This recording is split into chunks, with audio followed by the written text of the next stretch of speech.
दोस्तों, मैं मनोज कुमार, आप सभी लोगों का हमारे चैनल मनोज केमिस्ट्री वाला में बहुत बहुत स्वागत है।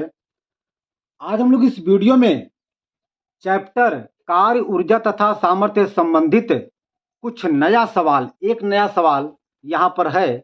इसे हम लोग सॉल्व करने का प्रयास करेंगे। आइए देखा जाए कि यह नया सवाल कैसे, किस सिद्धांत पर सॉल्व होता है। इसे हम लोग यहाँ पर देखने का प्रयास करेंगे, जानने का प्रयास करेंगे। तो आइए देखा जाए। कह रहा है कि स्वतंत्रता पूर्वक गिरते समय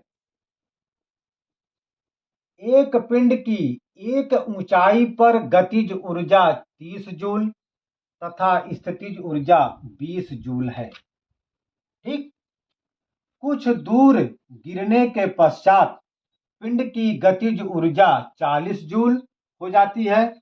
तो उस बिंदु पर स्थितिज ऊर्जा कितनी होगी यदि वायु का घर्षण बल नगण्य हो। मतलब हवा घर्षण बल ना आरोपित कर रहा हो। यह हमें यहाँ पर दिया गया है।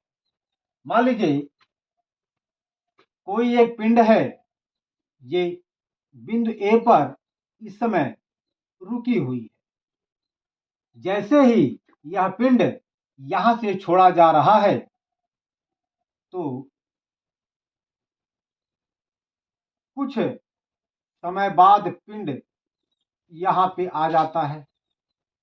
ठीक है, यहाँ पे आ जाता है, बिंदु बी पर आ जाता है।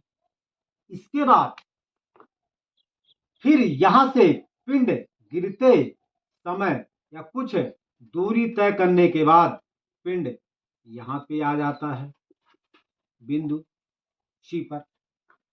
तो जब पिंड स्वतंत्रता पूर्वक यहां से छोड़ा जा रहा है तो जैसे ही पिंड बिंदु ए से बिंदु बी पर आता है तो उस समय बिंदु बी पर बिंदु बी पर बिंदु बी पर इस पिंड की गतिज ऊर्जा 30 जूल तथा स्थितिज ऊर्जा 20 जूल आ जाती है, हो जाती है।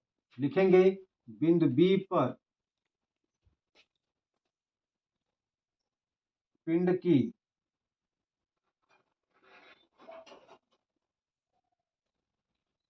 कुल ऊर्जा हो जाएगा गतिज ऊर्जा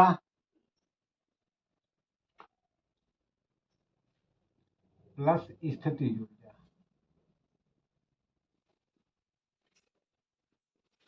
ठीक, गतिज ऊर्जा यहाँ पर दिया गया है 30 जूल है और स्थितिज ऊर्जा भी दिया गया है 20 जूल है।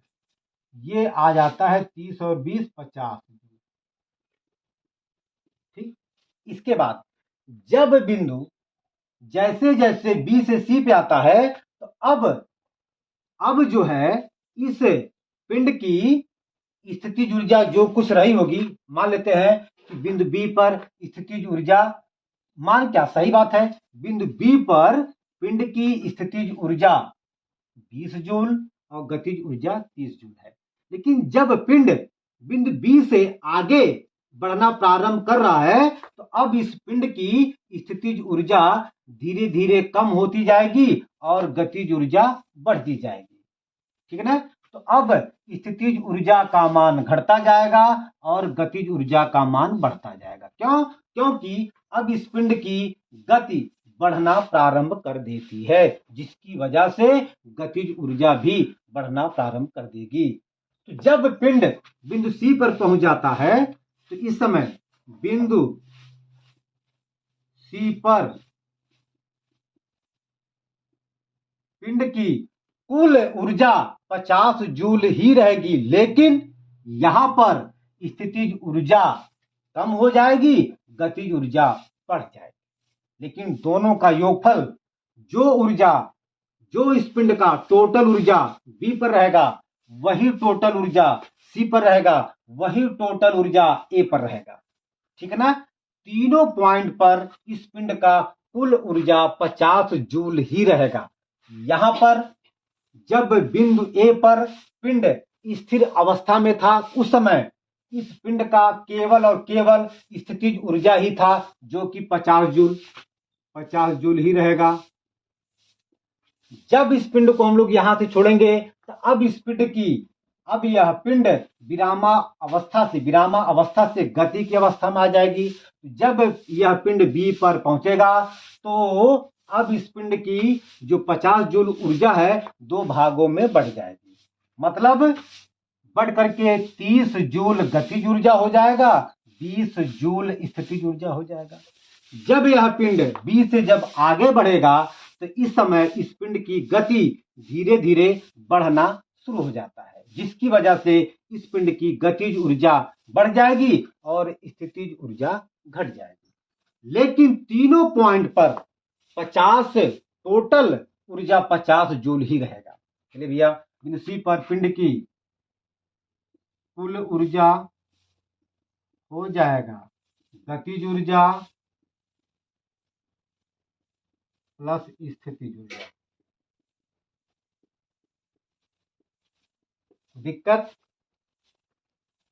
चलिए भैया, हमने आपसे बताया कि तीनों पॉइंट पर टोटल ऊर्जा 50 जूल ही रहेगा, यहां पर 50 जूल हो जाएगा। और कह रहा है कि कुछ दूर गिरने के पश्चात पिंड की गतिज ऊर्जा 40 जूल हो जाती है, तो गतिज ऊर्जा ये 40 जूल हो जाती है। लेकिन हमसे ये पूछा जा रहा है कि स्थितिज ऊर्जा क्या होगा। बिंदु सी पर हम मान लेते हैं कि स्थितिज ऊर्जा जो है यही आपका मान लेते हैं कि यू सी है।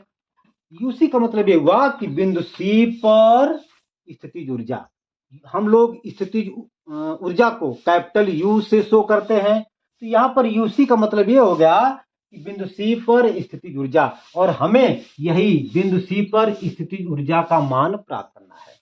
आइए भैया, हम लोग यहाँ पर निकालते हैं, जगह नहीं है तो हम लोग इसको ऐसे पकड़ेंगे, ऐसे घुमा देंगे, ये यहाँ पे, ये यहाँ पे, अर्थात 40 प्लस यूसी बराबर हो जाएगा 50, यूसी बराबर हो जाएगा 50 माइनस 40 बराबर हो जाएगा 10 जूल। ये आपका आ गया। अतः बिंदु सी पर पिंड की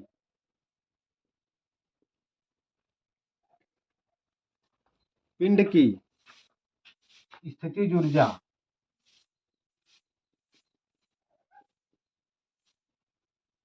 हो जाएगा 10 जूल। ठीक है ना। हम लोग यहाँ भी इसको लगा सकते हैं, क्योंकि जगह थोड़ा कम है। देखिए, ये आपका आ गया 40।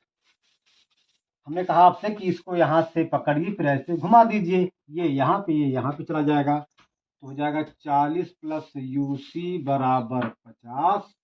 यूसी बराबर आपका हो जाएगा 50 माइनस ये 10, सॉरी ये 40 है। जब 40 बराबर के दाएं तरफ जाएगा तो इसका चिन्ह बदल जाएगा, यहाँ पे प्लस है तो यहाँ पे हो जाएगा माइनस, ये आपका आ जाएगा 10 जूल।